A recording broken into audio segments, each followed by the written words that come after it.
chapter 4-5, we're moving on. It's the same stuff. Homework, what I want you to do, if it's not correct, I want you to fix it. And then proceed to put it in the tray after it is correct. Am I clear on that? Because I like the correct work, not the correct work. That goes to last work we did too. Yes.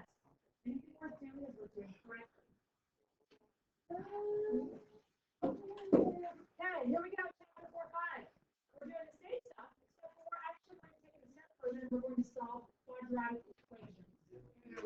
An equation means that you know how you had to read the answers on to and you had to check what parentheses to confirm your parentheses equals my parentheses? Well, here all I have to do is give you the answer such as x equals 2 and x equals 10. Then you know you're right. Doesn't matter how you factor it. You know you're right. You all understand that. So now you are going to solve equations. How do you do that? Step 1, set the equation equal to 0. Is not equal to 0? You need to make it equal to 0. Step 2, find the GCF. Step 3, factor out the GCF. Your GCF can be a numerical GCF or a variable GCF or both numerical and variable. You all understand that? Step 4, factor what's left into two binomials. Step 5, set the GCF and each parenthesis equal to 0. Solve each one of those, and that is your answer. You are done. Do we all understand that? Now, when you are done, you are finding your x-intercepts. When you get your answer is an x-intercept. What is an x-intercept?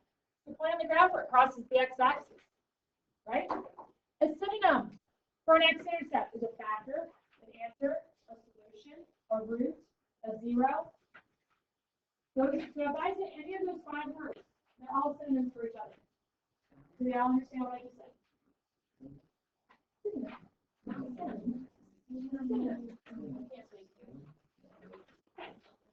Now, we are going to go straight to your homework tonight. Did you all hear what I just said? I'm using your homework as an example. You're welcome. But how many are we doing? All of them. All of them? Well, not together. You're doing all of them. I'm doing it with them. Here we go. Number 1. I could do 9. Here we go. So step 1, is it equal to 0? Yes. Step 2, do I have a GCF? Find the smallest number up there. What's the smallest number up there? 1. As soon as you have 1 as that number, that's the smallest you have a GCF, right? Yeah. Yeah, right? As soon as you find a 1 in your problem, you have no GCF because 1 is the smallest number in the GCF. Now, do I have any variable GCF? Nope. So now I'm going to go into 2 binomials. So 2 sets of parentheses, boom, boom, boom, boom. How do I break down x squared? X and x. I need a positive 27. So is it plus plus or minus minus? Minus minus, who said that? Oh, it is not the same thing. Good job. Now it will be minus minus because the middle term tells you which one to utilize. Now, can you please tell me the factors of 27 that will give you 3 and 9? 3 and 9, she knows. That is correct. So I have a 3 and a 9. Now, what I want you to do is make sure that you are checking inner and outer. So inner gives you a negative 3x. Outer gives you a negative 9x to give you a negative 12x, which is what we wanted. Do we all understand that we have factored it correctly? Yeah. Now, this is what you learned last week. Now, today's lesson starts from here. Set each parenthesis equal to 0. Now solve each small equation.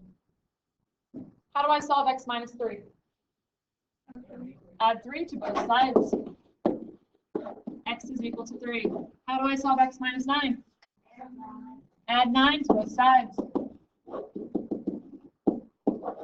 Now, do you see the black plus 3 and the black plus 9?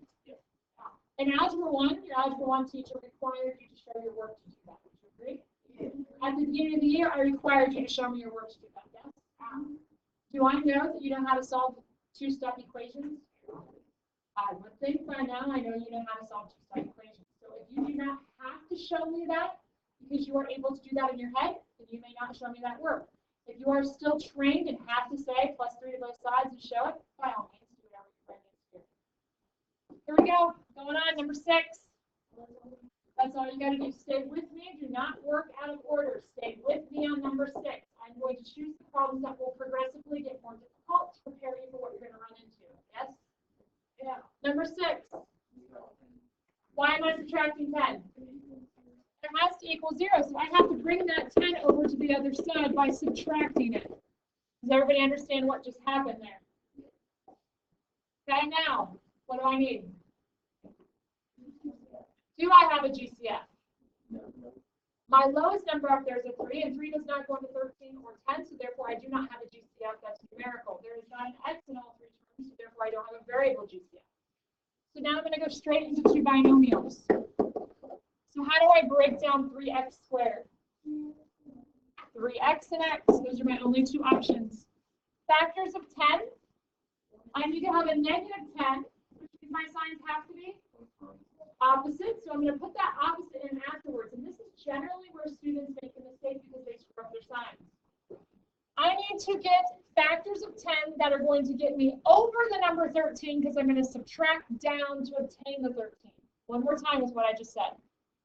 I need factors of 10 that when I subtract are over the number 13 so that I'm able to drop down to the number 13 when I subtract. So, what numbers am I going to utilize for 10? Where's the 5 going to go? The 5 is going to go on the outside. The 2 is going to go on the inside. Inner is going to give me a 2x. Outer is going to give me a 15x. I need a negative 13, so that makes the negative 15. So the negative 15, how did I get a negative 15? 3 times 5. So the negative goes with the 5 and the plus goes with the 2.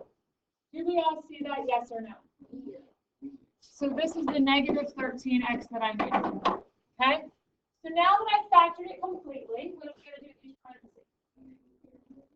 7 equal to 0. So 3x plus 2 is equal to 0, and x minus 5 is equal to 0. How do I solve the first one here? Subtract 2 from both sides.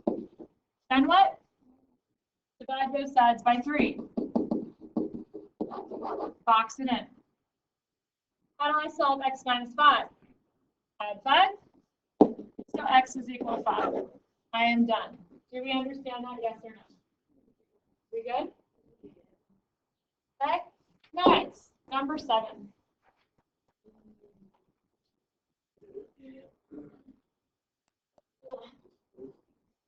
Step 1. Set equal to 0, so I'm going to set this equal to 0 by bringing the 49 over to the other side. So bringing that over means I'm going to subtract 49.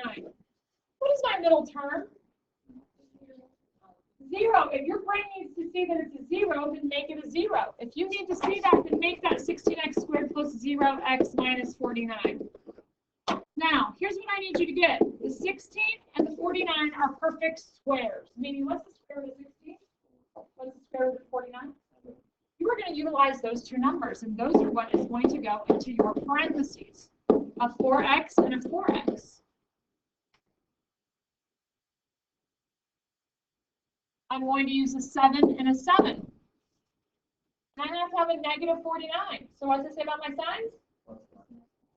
This is what we call the difference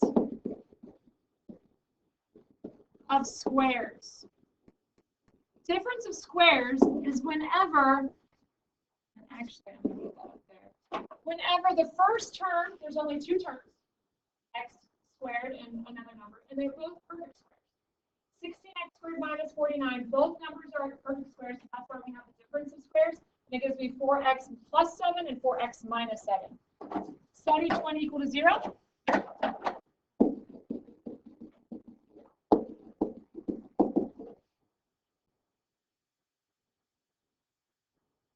How do I solve that? Subtract 7. Divide by 4. That is a funky 7. You good? Over here, what do I do? Add the 7. Divide by 4. You good? More? You want me to do more of your homework. I know you do. Number 9.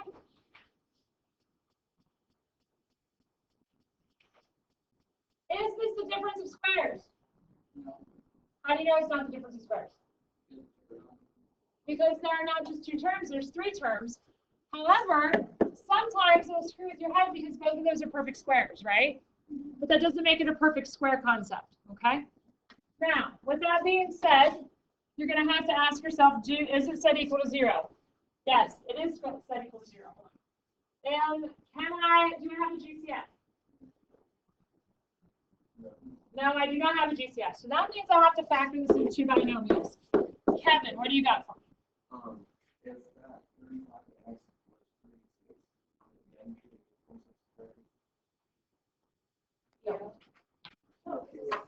35x plus 36,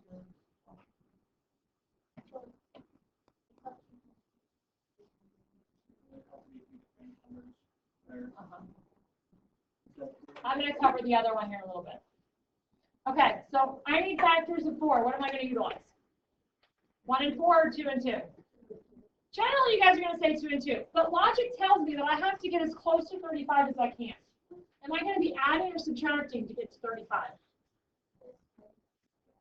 I'm subtracting. So I have to find products of the 4 and the 9, factors between the 4 and the 9 that are going to get me over the number 36. How the heck am I going to get over the number 35, I should say? What's 36? 4 times 9, isn't it? I gave you the answer. So you're going to use 4x and 1x. And I already gave you the answer by saying 36, so I'm going to use 1 and 9, so the 9 goes here, the 1 goes there. Do we see that? So if I use that, inner gives me an x, and outer gives me a 36x, and I need what?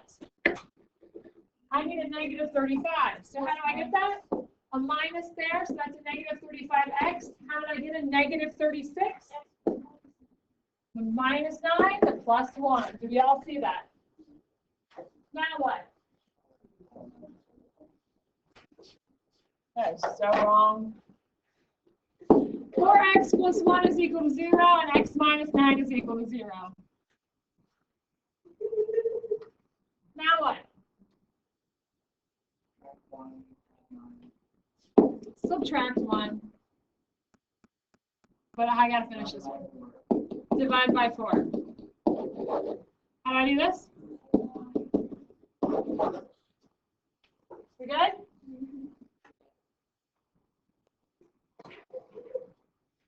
Two more. 17.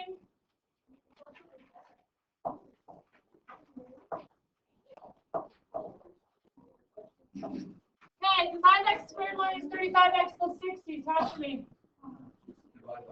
GCF. What is the GCF? 5. Go fish. If you pull out the 5, what remains?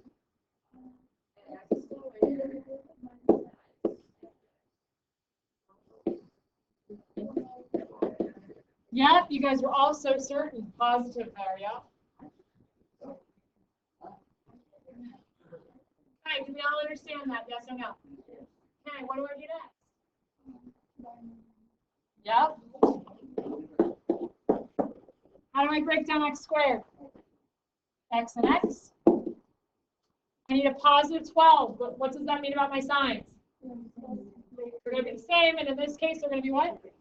Minus minus. Factors of 12 that add to 7. 3 and 4, 4 and 3, whichever one you want to do. Now, when you have a GCF, I want you to be consistent. Doesn't matter what our GCF is. We're going to take our GCF and set it equal to 0, and then each parenthesis and set it equal to 0. Now, with that being said, can 5 ever equal 0 in this lifetime? No. So this is not relevant.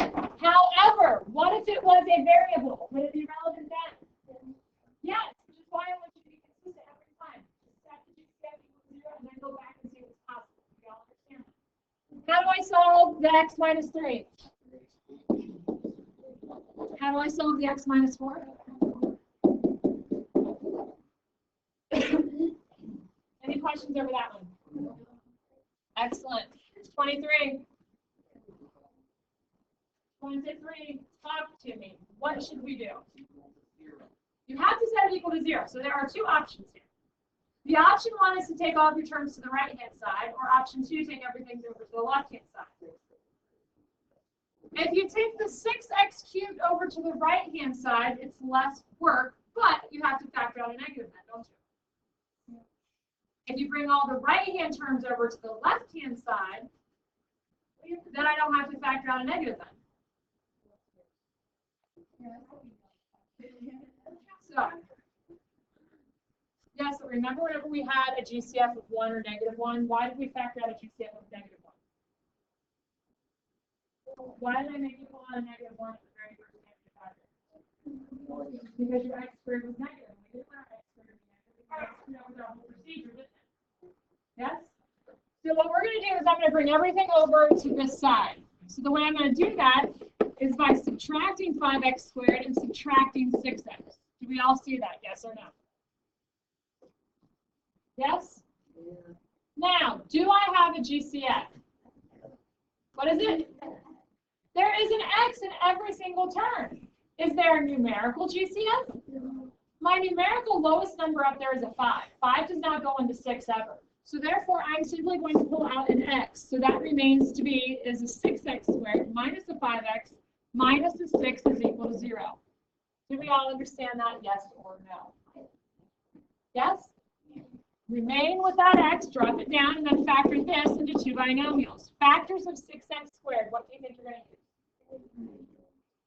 2x, 3x. I need to have a negative 6. But I have to subtract, because my negative 6 is negative, and I have to subtract down to obtain a minus 5. How am I going to get a minus 5 using factors of 6?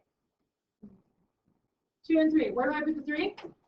Well, I can't obviously put the 3 here with the 3x, so I got to put the 3 over here. Do we all understand why I have to put the 3 and the 2 where they're at? Because if I put them in the opposite place, they're going to give me GCFs. I don't have a GCF, right? So what does inner give me? A 9x. And outer gives me a 4x. How am I going to obtain a negative 5x? Negative 9 must be negative. How did I get a 9? By 3 times 3x. So that's why the 3 is negative and the 2 is positive. Do we all see that? Yes or no? So from there, you're going to set the GCF equal to 0. Oh, look, can I do anything else with that? Nope, it's done. Box that bad boy in. 2x minus 3 is equal to 0, and 3x plus 2 is equal to 0. How do I solve 2x minus 3? Add 3. Then what? Next one, how do I solve it?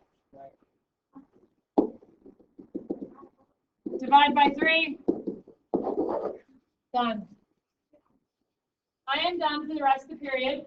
The answers to tonight's homework is already on the board up here. You have the rest of the time to fly through your homework. Let's see how much you get done.